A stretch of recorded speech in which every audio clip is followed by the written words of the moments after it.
بسم الله الرحمن الرحيم ولكل وجهة هو موليها فاستبقوا الخيرات أينما تكونوا يأت بكم الله جميعا إن الله على كل شيء قدير ومن حيث خرجت فول وجهك شطر المسجد الحرام وإنه للحق من ربك وما الله بغافل عما تعملون ومن حيث خرجت فول وجهك شطر المسجد الحرام وحيث ما كنتم فولوا وجوهكم شطره لئلا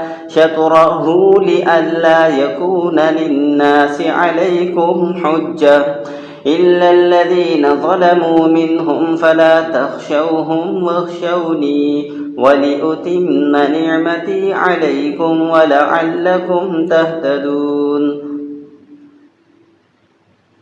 كما أرسلنا فيكم رسولا منكم يتلو عليكم آياتنا ويزكيكم